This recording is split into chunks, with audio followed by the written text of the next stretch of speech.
और आवश्यकता पड़ी तो लोकसभा की सदस्यता भी छोड़ने वाला हनुमान बेनीवाल पहला सांसद होगा। ये मैं आप सभापति महोदय, ये वो लोग हैं जो थकने वाले नहीं है। 1000 साल का इतिहास उठा के देख लें कि दिल्ली के चारों तरफ, दिल्ली पे जब भी संकट आया, चाहे विदेशी आक्रांता थे या अंग्रेज थे, और आज भी देश की सीमाएं अगर सुरक्षित है उन किसान के बेटों से जो सीने पे गोली खा के इस भारत माता की रक्षा करते हैं। आप इस आंदोलन में थका नहीं सकते हम लोगों को, आप थक जाओगे। घमंड के अंदर इतना चूर मत रहो, 24 के अंदर कहीं नई लोकसभा के अंदर विपक्ष में नहीं बैठना पड़े, इसकी तैयारी आप लोग कर लेना। ये देश का किसान है, ठान लिए। और हमने भी एनडीए इसलिए छोड़ा सभापति महोदय, जब हम एनडीए के अंदर जुड़े थे तो हमें लगा था कि जवान और किसान की बात होगी।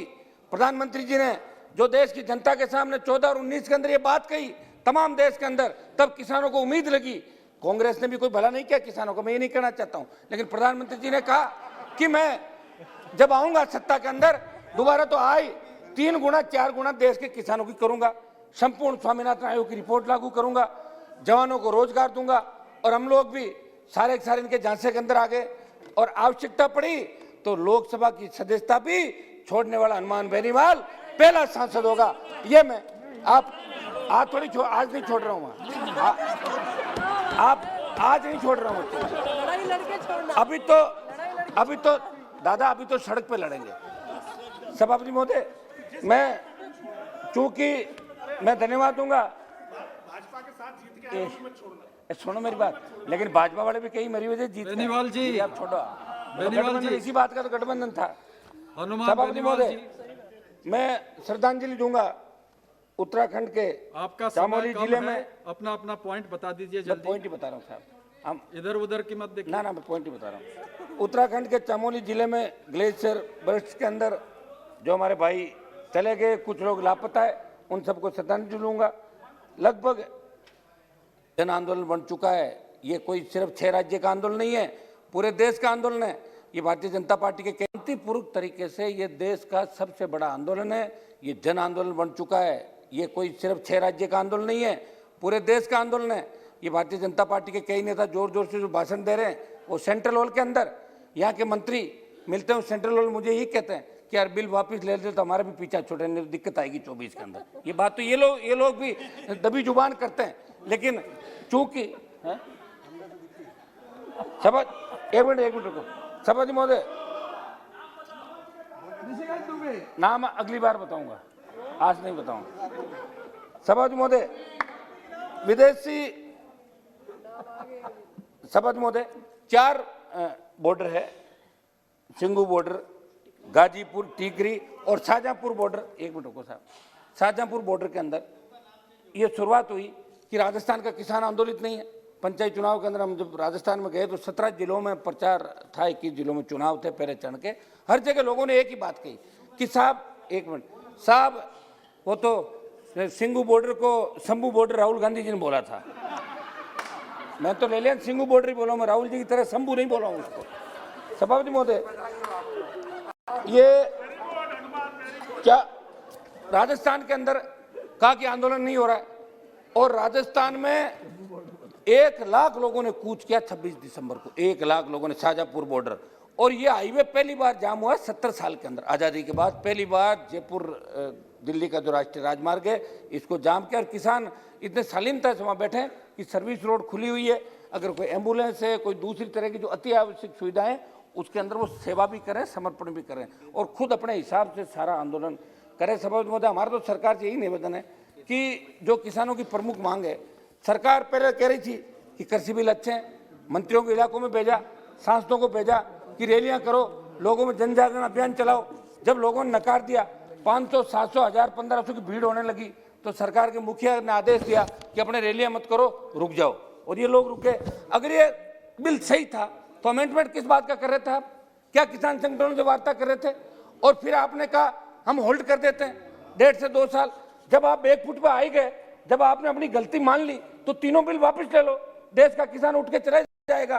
प्रधानमंत्री चाहे यहीं से घोषणा कर दे, आपके गृह मंत्री जी से घोषणा करा दो कि हम बिल वापस ले रहे हैं। किसान को एक बात का सवाल है, उन्होंने बात पकड़ ली, आप अपनी जिद छोड़ो, क्योंकि आपको वापस इनके बीच ही जाना है। आप कांग्रेस की जो दुर्दशा हुई थी 1989 के अंदर, उसकी शुरुआत भी दिल्ली के चारों तरफ के स्टेट से हुई थी। फिर बिहार से लेकर तमाम राज्यों के अंदर कांग्रेस सिमट गई और जनता दल भारतीय जनता पार्टी की सरकार बनी थी। पिछला इतिहास उठा के देखो। आप अभी सोच रहे होंगे कि किसान थक जाएंगे, घर चले जाएंगे, भूल जाएंगे। भूलेंगे नहीं। जब मशीन दिखेगी और उसमें बटन दबाना होगा तब वो कौन सा बटन दबाएंगे उनको अच्छी तरीके से याद है। इसलिए किसानों को थकाने का सपना छोड़ दो। सभापति महोदय, मैं मांग करता हूं कि तीनों कृषि बिल जो काले कानून है इनको वापस लिए जाए और संपूर्ण स्वामीनाथन आयोग की रिपोर्ट। ये बात सही है कि 2006 से, गिरिराज सिंह जी आपका जवाब दे रहा हूं, ये बात सही है कि 2006 से लेकर 14 तक जब कांग्रेस की सरकार थी तब भी स्वामीनाथन आयोग की रिपोर्ट पेंडिंग थी, लागू नहीं की कांग्रेस पार्टी ने। और आपने उसको, एक मिनट, आपने थोड़ा सा लागू किया, पूरा फायदा आपने भी नहीं दिया। आप पूरा अगर फायदा देते तो C2+50 फार्मूला लागू करता है पूरा। जिस तरह जापान अमेरिका के अंदर किसान खेती पे 100 रुपए खर्च करता है उसको 300 रुपए मिलते हैं, यहाँ 100 रुपए खर्च करने पे 57 रुपए मिलते हैं। 43 रुपए का घाटा है सभापति महोदय। इसलिए सबसे ज्यादा किसानों की आत्महत्याएं इस देश के अंदर हो रही है। सबसे ज्यादा नौजवान बेरोजगार से तंग आके इस देश में आत्महत्याएं कर रहा है। और ये बात मोदी जी कह रहे हैं कि भाई मोदी है तो आपको मौका है, ये सही बात है क्योंकि मोदी जी कुछ करना चाहते हैं। उन्होंने जगह दिया देश को कि हम आएंगे तो किसानों के लिए कर देंगे, वो कर देंगे, तारे तोड़ के ले आएंगे। तो लोगों ने कहा लाओ तारे तोड़ के, अब आप आ गए। अब बार बार आप कह दो कि राहुल गांधी वहां चले गए, वो ट्वीट कर दिया। राहुल गांधी की बात करके आंदोलन को क्यों बरकरार है? 26 जनवरी की घटना हुई, उसके अंदर जो दोषी है उनको पकड़ो आप। तिरंगे का अपमान कोई सहन नहीं करता। हम सब ने इस बात की निंदा उसी समय की थी जब लाखों लोगों ने ट्रैक्टर परेड दिल्ली के अंदर करी थी, दिल्ली को घेरा था।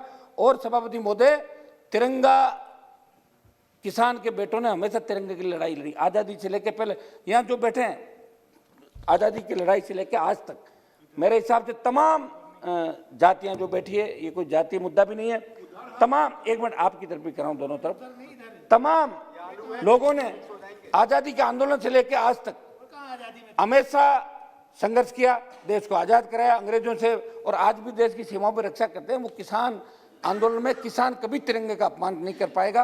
कहीं न कहीं सोची समझी साजिश होगी, उस साजिश का भंडाफोड़ आप लोग करो, NIA से जांच कराओ, CBI से कराओ, लेकिन लाल किले की तरफ आपने मोड़ के और इस आंदोलन को जिस तरीके से मोड़ देने का कोशिश किया, किसान आंदोलन को बदनाम करने की कोशिश की देश के अंदर, ये देश का किसान आपको माफ नहीं करेगा, देश का जवान माफ।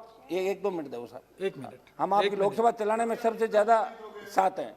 सभापति महोदय, मैं आप 1 मिनट में एक दो पॉइंट मैं रख देता हूँ।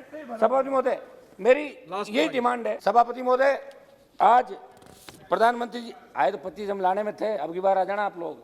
अरे नहीं आएगा, बेनीवाल जी, आप ज्यादा जिद कर दो, प्रधानमंत्री जी कह रहा तो मैं इस्तीफा देता हूँ, कर ली नागौर का चुनाव करा लो, आप करा लो, लेकिन फिर मैडम श्रीमती एक सेकंड साहब, 1 मिनट मेरी बात तो पूरी हो गया आप 1 मिनट बात हो गया। बस मैं आप 1 मिनट, MSP पे ऊपर हमें घूम रहे हैं। 1 मिनट जवान पे बोल दूं, 1 मिनट किसान पे आ गया, जवान पे बोल देता हूँ। सभापति महोदय, मैं मेरी जो प्रमुख विडंबना ये भी है कि आज BSF का मतलब बीवी बच्चों से फासला और CRPF का मतलब चलते रहो प्यारे फौजी, ये बना कर रह गया। सभापति, क्योंकि सारे किसान के बेटे सब ज्यादा डिमांड क्या है? आधा मिनट सर। 2004 के बाद भर्ती हुए इन सैनिकों का ना तो सेना के जो भी डिमांड होगी वो मोदी जी से होगी, राहुल गांधी से तो कोई डिमांड करने से रहा। ठीक है, हो गया बेनीवाल तो जी, मेरा का नारा लग रहा है, निश्चित रूप से अब जो भी आंदोलन होगा, जो भी डिमांड होगी वो मोदी जी से होगी, राहुल गांधी से तो कोई डिमांड करने से रहा। ठीक है, हो गया बेनीवाल तो जी, मेरा श्रीमती मीनाक्षी लेखी जी।